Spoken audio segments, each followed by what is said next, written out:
하나님은 천지를 지으신 하나님이시고 그 위대하심은 우리가 생각을 어떻게 상상을 못해요.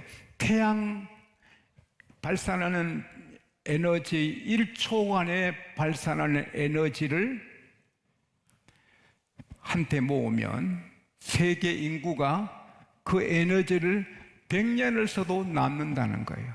째깍 할 때 태양이 비추는 그 빛과 에너지를 모아서 사람이 쓴다면 온 세계 만민이 100년을 써도 남는다는 거예요.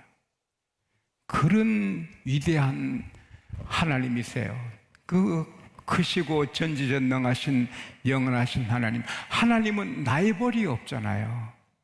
여당 야당처럼 그런 게 없고 오직 홀로 다스리십니다. 할렐루야. 하나님에는 아무런 신이 없어요. 귀신, 마귀, 그것도 하나님이 쓰시죠.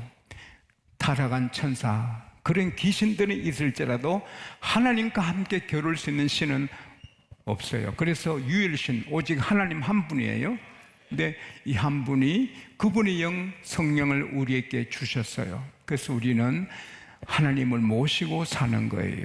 요한복음 14장 16절에 내가 아버지께 구하겠으니 그가 다른 보혜사를 너희에게 주사 영원토록 너희와 함께 거하게 하신다. 할렐루야.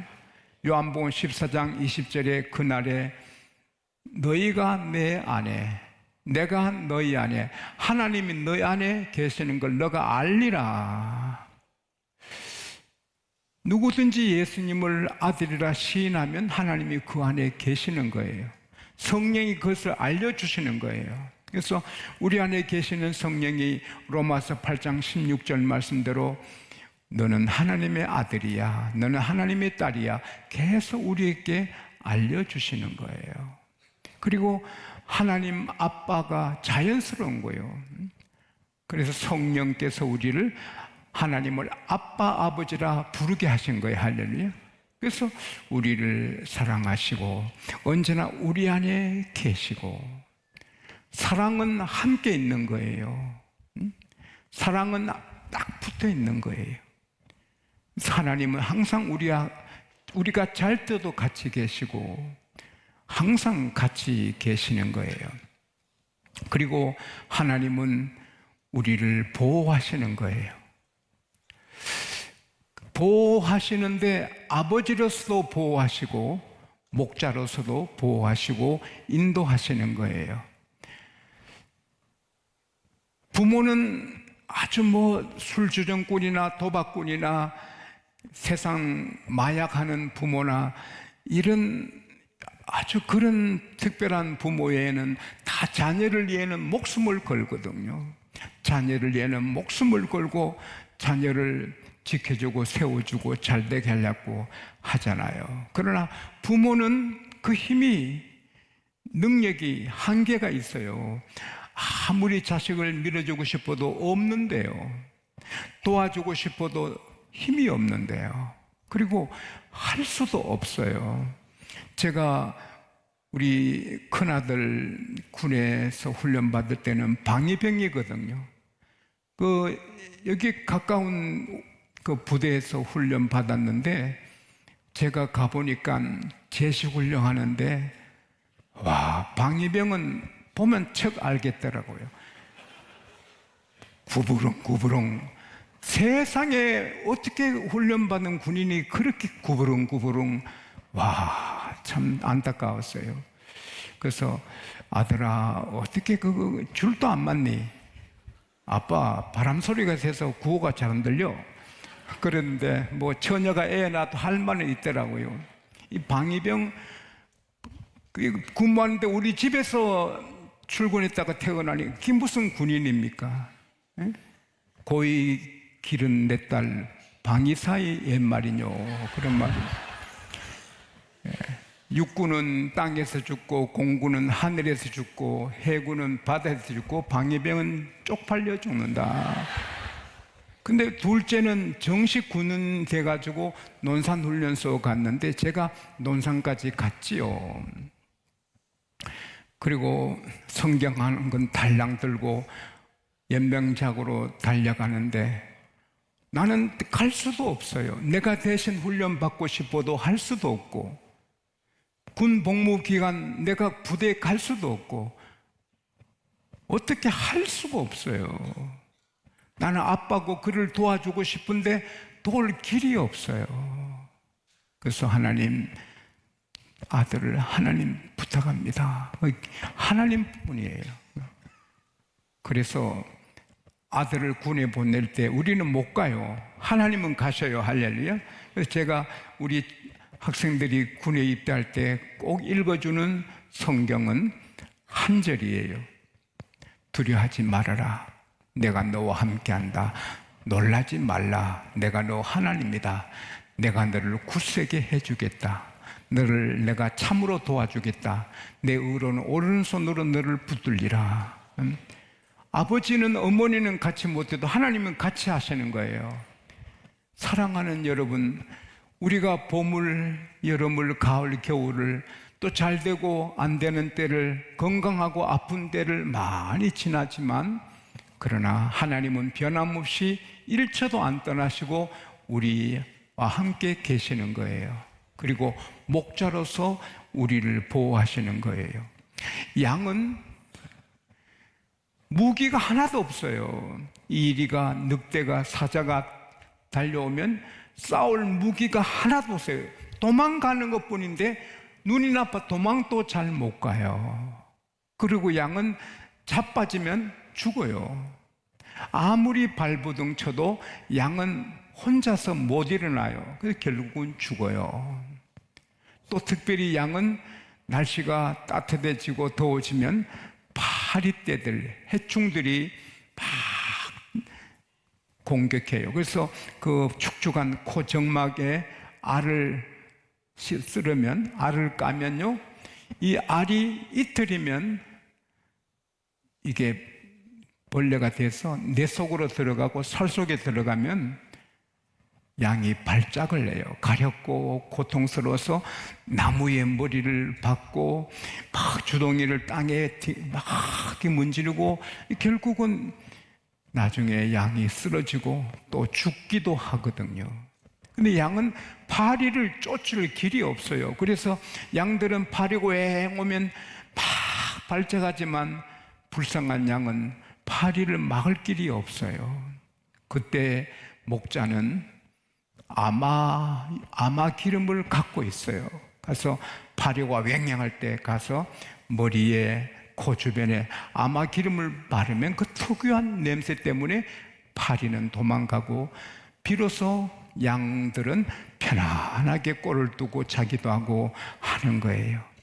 그러니까 양은 눈이 나빠 어디 좋은 풀이 있는지 어디 맑은 데가 있는지 알 수가 없어요. 그래서 양은 죽어요.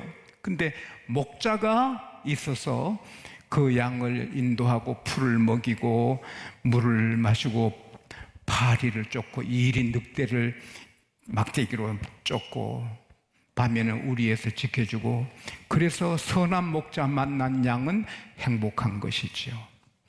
저와 여러분은 하나님의 양이에요. 할렐루야. 그래서 우리는 마귀가 와서 우리에게 알을 까고 우리를 죽이는 일을 막을 길이 없어요.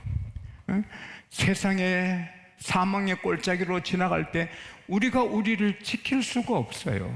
그러나 내가 비록 사망의 음침한 골짜기를 지날지라도 두려워하지 않을 것은 주께서 나와 함께 하심이라. 주의 막대기와 지팡이가 나를 완이하시나이다. 하나님은 언제나 우리를 지켜주시고 무엇을 먹을까, 무엇을 마실까, 무엇을 입을까 염려하지 않도록 하나님이 먼저 예배하시고, 할렐루야, 얼마나 감사한지 몰라요. 근데 하나님을 우리는 선한 목자라, 다윗도 막 10년 넘게 쫓겨다니고 찬이슬 맞고 빵이 없어 빵을 얻어 먹어야 되고 막 죽음과 삶이 한 발자국 차이고 몇 사람이 날 죽이려도 힘드는데 왕이 3,000명 특공대에 모아서 죽이려고 하니까 다윗이 얼마나 힘들었겠어요. 그러나 다 세월이 지나고 나니 그래도 이렇게 안전하고 왕이 되고 이렇게 다 된 건 하나님이 인도다. 할렐루야. 그래서 여호와는 나의 목자시니 내게 부족함이 없도다. 부족함이 많았거든요. 뭐 들에서 산에서 바위에서 숨어 지내고 그 부족함 덩어리인데 지나보니 굶어 죽지 않고 또 하나님이 생명도 지켜주고 이리저리 해서 결국은 왕이 되게 하시고, 이럴 때 여호와는 나의 목자시니 내게 부족함이 없도다. 지용수도 부족함이 너무 많아서 하나님 앞에 울었지요. 여호와는 나의 목자시니 내게 부족함이 없다는데 저에게는 너무 부족함이 많습니다. 너무 부족해요. 다 부족해요. 하나님께 막 울었지요. 그러나 지금 생각하면 다 부족함이 없게 주셨습니다. 하나님은 선하신 목자. 그래서 예수님도 나는 선한 목자라. 선한 목자는 양떼를 위해 목숨도 버린다. 우리 주님은 여러분과 저를 영원히 살게 하시게 하여 목숨을 버려 십자가의 제물이 되셨잖아요. 그 주님이 우리와 함께 하시고 항상 우리의 목자가 되는 것입니다. 오른팔이 없는 어린이가 있었어요. 그 학교에 입학시키면 그 학생들이 놀리고 조롱하고 그래서 적응하지 못하고 몇 학교로 전학을 했어요. 근데 한 학교에 전학했을 때 그 담임 선생님은 선하신 선생님이에요. 오른팔이 없어서 늘 놀림감이 되고 어려움을 당하고 조롱받는 그 아이를 위해서 끈을 다 준비해서 모든 학생들의 오른팔을 다 묶어버렸어요. 오늘은 공부도 글씨도 도시락도 왼손 하나만 사용해야 된다. 화장실 가도 왼손으로 화장실 볼일 봐라. 다 끈을 맨 거예요. 그러니까 이제 마지막 시간 마치고 끈을 풀어라. 다 풀었어요. 그때 모든 학생들이 오른팔 없는 학생한테 가서 그동안 미안해서 너 얼마나 힘들어. 너 어떻게 힘드는데 잘 견디니 너가 자랑스럽다. 애들이 울면서 그 아이를 에워싸서 격려하고 그 다음부터 그 학교에 적응을 잘해서 공부할 수 있었대요. 평범한 선생님이 아니고 사랑이 선함이 가득한 선생님이니까 그 아이를 이렇게 위해서 그런 이벤트를 해서 살게 하는 거죠.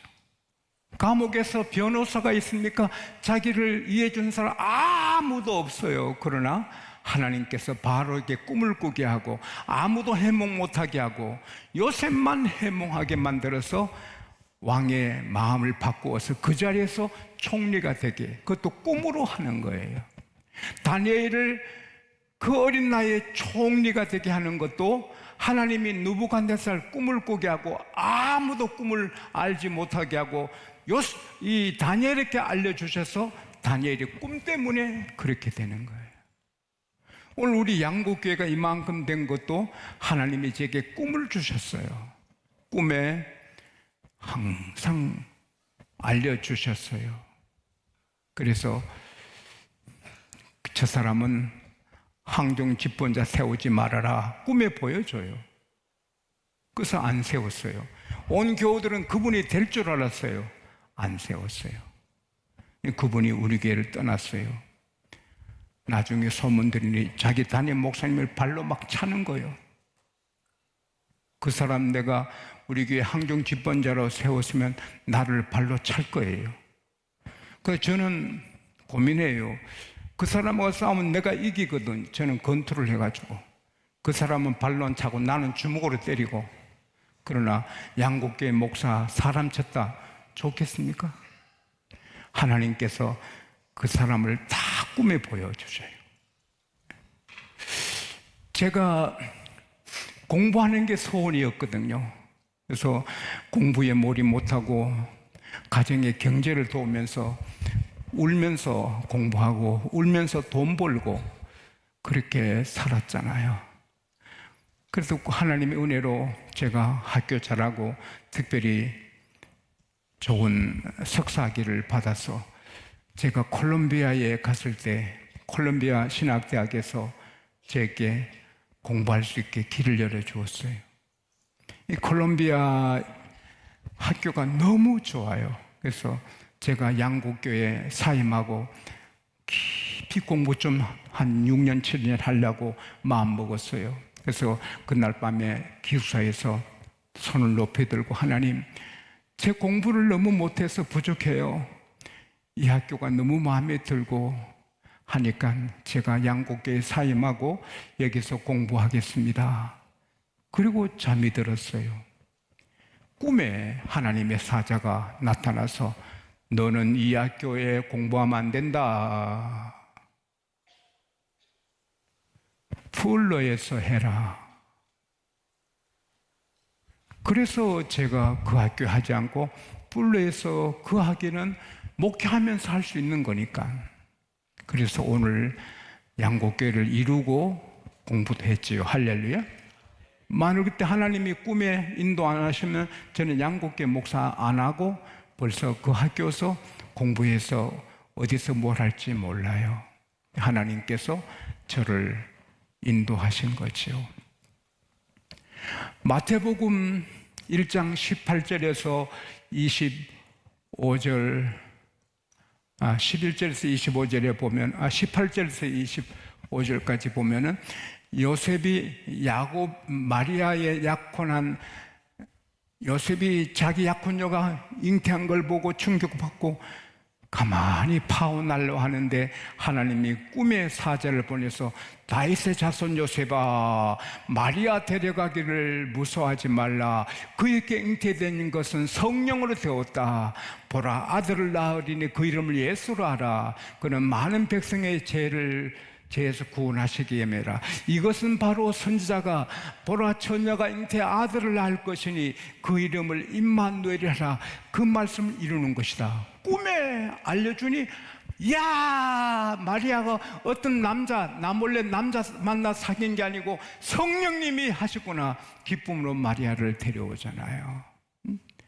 마태복음 2장 1절에서 12절에도 봐도 거기 동방 박사들이 예수님께 경배하고 이제 헤로드께 가려는데 마태복음 2장 12절에 보면은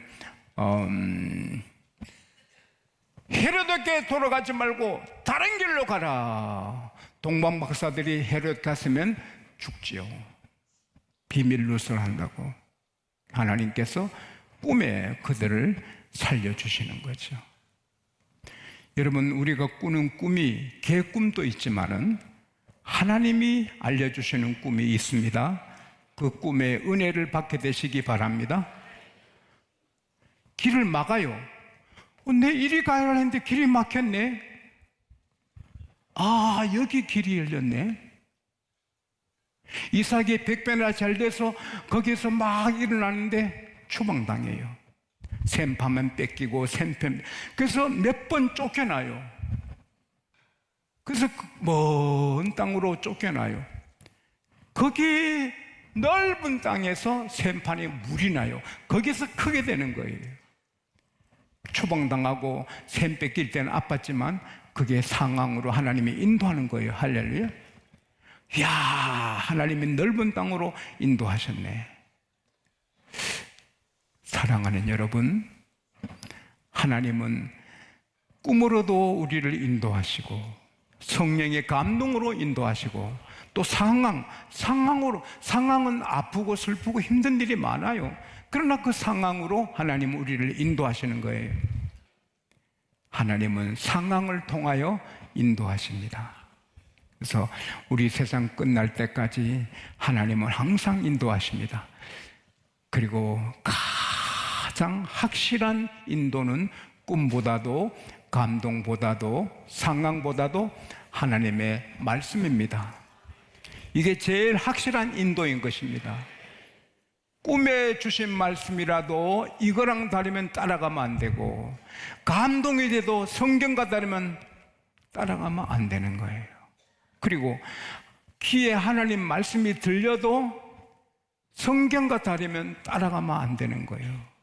어거스틴 같은 경우는 밖에서 아이들이 노는데 책을 펴서 읽어봐, 책을 펴서 읽어봐 하는 그게 하늘의 음성으로 들려요. 그래서 성경을 펴서 읽으니 로마서 13장 12절에서 14절이 눈에 막 꽂히는 거예요.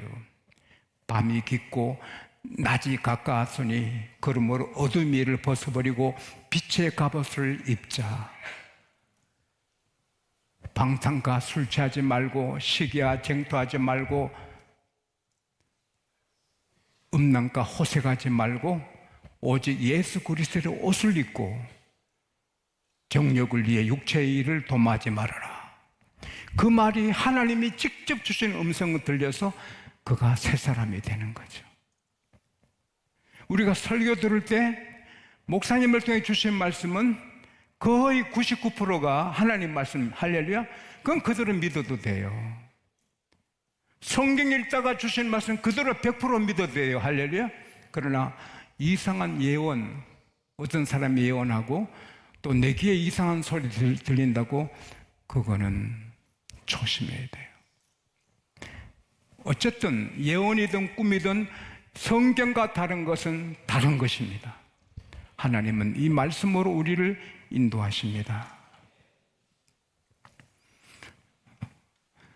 하나님은 별들의 수요를 다 세세요. 과학자들도 포기한 별들을 다 아시고 이름을 부르세요. 하물며 여러분과 접니까? 우리는 성령이 계세. 할렐루야. 다 아세요. 어떤 처지에 있어도 다 아세요. 하나님은 우리를 선하신 목자로서 보호해 주시고 인도해 주세요. 언제까지? 끝까지. 끝까지.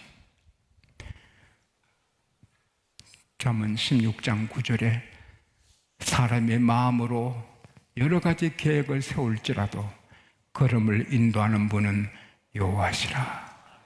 에레미야 10장 23절에 여호와여 내가 알거니와 걸음은 걷는 자에게 길이 있지 아니하며 걷는 자가 그 길을 정하지 아니하고 하나님께 있다. 할렐루야. 저도 여러분도 오늘 하나님이 인도하셨어요. 앞으로도 하나님이 인도받으면, 게테가 말했어요. 게테가 사람은 아무리 노력해도 방황할 뿐이다. 인문학을, 철학을 아무리 공부하고 노력해도 방황한다. 어디서 왔다가 왜 살고 어디로 가는지 알지 못한다. 그러나 성령 받은 사람은 어디서 왔는 거 알고 왜 사는지 알고 어디 가는 걸 압니다. 할렐루야.